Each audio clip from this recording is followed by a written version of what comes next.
सर्वप्रथम सर्व स्वामी भक्तांचे पुन्हा एकदा खूप खूप मनापासून स्वागत आहे। स्वामी भक्तांनो, आज आपण प्रत्येकजण बघत असतो की स्वामी महाराज आपल्या भक्तांना कशा प्रकारे साथ देतात। कितीही मोठे संकट असो, कितीही मोठे दुःख असो, त्यामध्ये स्वामी भक्त कुणाच्या मार्फत किंवा काहीतरी साक्षात्कार करून भक्तांना त्याची जाणीव करून देतात की ही मदत कोणी दुसरं नाही तर मी केली आहे। असंच काही या ताईंसोबत देखील घडलं आहे। आजचा अनुभव खरंच खूप सुंदर आहे। जो कोणी भाग्यवान हा अनुभव ऐकणार आहे ना, त्याचे स्वामींवरचा विश्वास, श्रद्धा खूप वाढणार आहे आणि तो देखील खूप निस्वार्थ भावनेने स्वामींची सेवा करणार आहे। त्यामुळे हा अनुभव अगदी शेवटपर्यंत प्रत्येक स्वामी भक्ताने बघावा। चला तर मग ताईंच्या शब्दात अनुभवाला सुरुवात करूया। तत्पूर्वी तुम्ही जर चॅनलवर नवीन असाल तर सबस्क्राईब करायला विसरू नका, कारण असेच आपल्या स्वामी आईचे रोज अनुभव या चॅनलवरती येत असतात। ताई म्हणतात, सर्वप्रथम सर्वांना श्री स्वामी समर्थ। माझ्या जीवनाचे सूत्रधार असलेले या ब्रह्मांडाचे चालक मालक पालक भगवान श्री स्वामी समर्थ महाराज यांना कोटी कोटी प्रणाम। स्वामी भक्तांनो, आज मी जे काही सांगणार आहे त्यातील एक शब्द देखील खोटा नाही। माझे आयुष्यात जेव्हा स्वामी आले तेव्हापासून माझे जीवन हे खूप सारे बदलून गेले आहे। स्वामी महाराजांची सेवा ही खूप अवघड आहे, मला असं वाटायचं, ते खूप कडक आहे। अगोदर माझं जेव्हा लग्न झालं ना, तेव्हा स्वामी महाराजांचा आमच्या घरी फोटो होता। त्यावेळेस सर्वजण म्हणायचे की या बाबामुळे घरात काही फिरल्यासारखं वाटत आहे, आपलं पूर्ण काही व्यवस्थित होत नाही आहे, सर्व काही उलट चक्र बिंगत आहे असं म्हणायचे। आणि मग माझ्या सासू फोटो घेऊन तो विसर्जन करून टाकला। त्यानंतर आमच्या घरात स्वामींचं कधीच काही झालं नाही। पण म्हणतात ना, स्वामींना ज्याच्याकडून सेवा करून घ्यायची असती, ज्याच्याकडून सेवा करायची असती, त्याला कशाही प्रकारे स्वामी महाराज त्यांच्या चरणाचा दास बनवतात। आणि एकदा का स्वामींचं वेड लागलं, स्वामी सेवेचं वेड लागलं तर तो भक्त पूर्ण स्वामीमय होऊन जात असतो। तसंच काही माझ्या बाबतीत देखील झालं। त्यानंतर खूप दिवसांनी आम्ही थोडेसे आमच्या घरात वादविवाद झाले। त्यानंतर माझे दीर आणि आम्ही सेपरेट झालो। सेपरेट झाल्यानंतर खूप सारे अडचण होती, प्रपंचामध्ये प्रचंड अडचणी होत्या, खूप सारं कर्ज आमच्यावरती देण्यात आलं होतं। त्यानंतर मग खूप दुःखाचे वादळ, आम्ही दोघंजण पण मोलमजुरी करत होतो आणि त्यामध्ये मला स्वामी महाराज मिळाले। माझी जी मैत्रीण आहे, जी शेतामध्ये काम करताना आम्ही मैत्रिणी झालो होतो, ती मला सांगायची की मी स्वामींची सेवा करते। ती मला तिला आलेले खूप सारे अनुभव तिने मला सांगितले। तेव्हा मनात कुठेतरी वाटलं की आपण देखील करायला पाहिजे। त्यानंतर मग मी तिथे आमच्या गावात असलेलं साप्ताहिक आरतीचं केंद्र आहे, परमपूज्य गुरुमाऊलीमुळे आज गावागावामध्ये केंद्र उभारली गेली आहे। त्यांच्यामुळेच आज मी स्वामी सेवेत आली असं मला म्हणायला हरकत नाही। आमच्या गावातील जे साप्ताहिक आरतीचं मठ आहे, केंद्र आहे, तिथे मी गेली। तिथून मग मी त्या एका ज्या मेन सेवेकरी आहे त्यांना मी स्वामींचा फोटो, माळ आणि स्वामीचरित्र त्यांना आणायला सांगितलं आणि त्यांनी मग मला पुढच्या आरतीला ते माझ्याकडे घेऊन दिलं। मला जेव्हा ते घेऊन आले त्यावेळेस खूप आनंद झाला। मला स्वामी सेवा काहीच माहीत नव्हतं। त्यांनी जसं सांगितलं, जसं सांगत होते तसं मी करत गेली होती। कारण मला भावबंधांचा प्रचंड त्रास होता, इतका त्रास होता ना की अक्षरशः मी घराबाहेर जरी पडायचं म्हटलं तरी मला खूप सारं भयंकर वेदना होत असायच्या, कारण ते खूप टोचून वगैरे बोलत असायचे। त्यावेळेस खूप त्रास व्हायचा। पण माझी स्वामींची शक्ती माझ्या पाठीशी होती, कारण माझी स्वामी सेवा चालू होती। पण म्हणतात ना, निंदकाचे घर असावे शेजारी। जेव्हा आपली निंदा असते तेव्हा आपली प्रगती होते।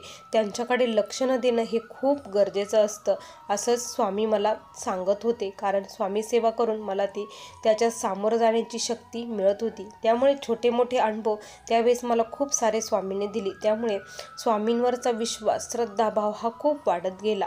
आणि त्यानंतर माझे मिस्टर देखील स्वामी सेवेत आले।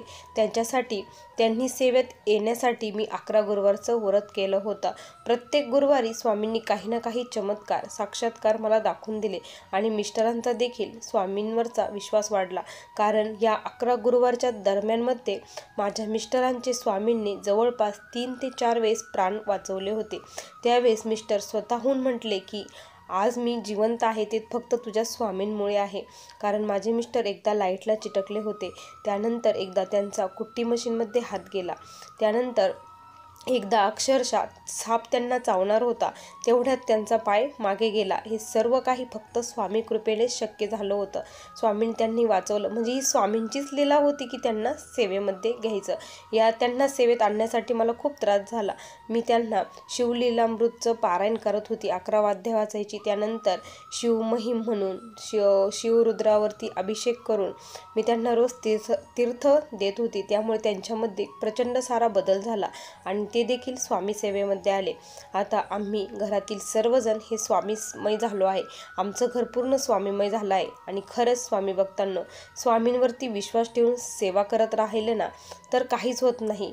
कारण आज जे लोक मला त्यावेळेस बोलत होते आणि माझी निंदास्तुती करत होते ना, आज त्यांच्यावरती अशी वेळ आहे, अक्षरशः त्यांना खाण्यासाठी देखील काही नाही, अशी वेळ स्वामींनी त्यांच्यावर आणली आहे. खरंच देव आहे, पण त्याचा न्याय हा लेट असतो, पण खरंच थेट असतो, हे मला आज कळालं. आणि जेव्हा जेव्हा मला हा प्रसंग आठवतो ना, तेव्हा तेव्हा मला स्वामींचा खरंच खूप अभिमान वाटतो आणि डोळ्यातून नकळतपणे स्वामींनी माझ्यावर केलेले उपकार आठवतात. ते अश्रूच्या रूपात डोळ्यातून वाहत असतात. आज देखील मी हा अनुभव सांगताना माझ्या डोळ्यातून पाणी वाहत आहे.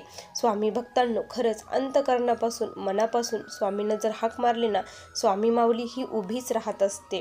आत्ता सप्ताह काळामध्ये म्हणजे दत्त जयंतीचा आलेला आता मी लेटेस्ट तुम्हाला माझा अनुभव शेअर करत आहे. बघा स्वामी भक्तांनो, काय झालं, मला मठामध्ये पारायणाला बसण्याची खूप जबरदस्त इच्छा होती. पण माझी ही इच्छा कधी पूर्ण होणार हे मला माहीत नव्हतं. कारण घरी कामही भरपूर होते. जायचं, वाचन करायचं, खूप वेळ जाणार आणि घरची शेतातली कामे कशी होणार.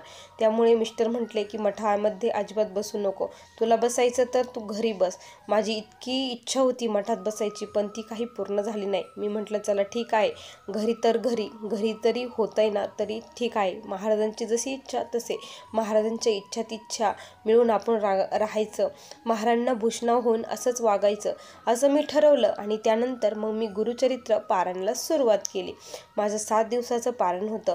पहिल्याच दिवशी मी 3 वाजता उठून पारायण करायला सुरुवात केली. पहिल्याच दिवशी दिव्यामध्ये खूप छान छान प्रतिकृती तयार होत होती. दर 1 तासाला आकार हा बदलत होता. त्यामुळे खूप छान वाटत होतं. खूप छान पहिला दिवस गेला. त्यानंतर दुसरा दिवसही छान गेला. असेच माझे 7 दिवस झाले. आता मनामध्ये 7व्या दिवशी एक विचार आला की आपण काहीतरी म्हणजे स्वामींची आपली सेवा स्वामींपर्यंत पोहोचली का नाही हे काय माहीत. काय स्वामी, मी स्वामींना विनंती केली की स्वामी, माझी या पामरांची सेवा तुमच्यापर्यंत पोहोचली आहे का? काहीतरी मला साक्षात्कार द्या स्वामी. तुम्ही खूप भक्तांना काही ना काही अनुभव देतात, तसे मलाही द्या. मलाही कळेल की माझी सेवा तुमच्यापर्यंत पोचली आहे, असं मी स्वामींना विनंती केली. त्यानंतर मग मी महाआरती करायची होती. एक जोडीही जीव घालायची होती. त्यानंतर स्वयंपाक करायचा होता. खूप सारी गडबड चालू होती. त्यामुळे मग मी पटकन स्वामी वाचून घेतलं. वाचून झाल्यानंतर स्वयंपाकाला लागली.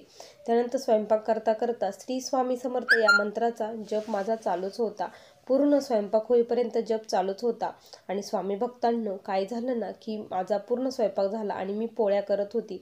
माझी शेवटची पोळी होती, कारण मी आरतीपुरतंच करणार होती. त्यानंतर जोडीला मी जीव घालण्यासाठी नवीन म्हणजे गरम गरम करणार होती. 4 पोळ्या मी करणार होती. एक गाईला नैवेद्य द्यायचा होता, एक पोथीला आणि एक महाराजांना, असे मी त्यासाठी पोळ्या बनवत होती.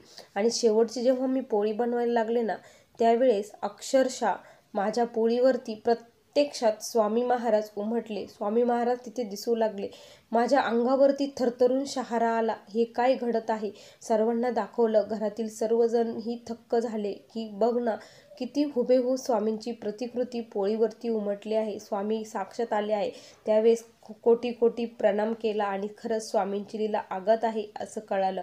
आणि त्यामुळे मला कळालं की नाही, स्वामींची कुठेही सेवा केली तरी ती त्यांच्यापर्यंत पोचते म्हणजे पोचते. फक्त शुद्ध भाव हा खूप महत्त्वाचा असतो. स्वामी भक्तांनो, असा मला आलेला हा स्वामींचा अनुभव होता. श्री स्वामी समर्थ.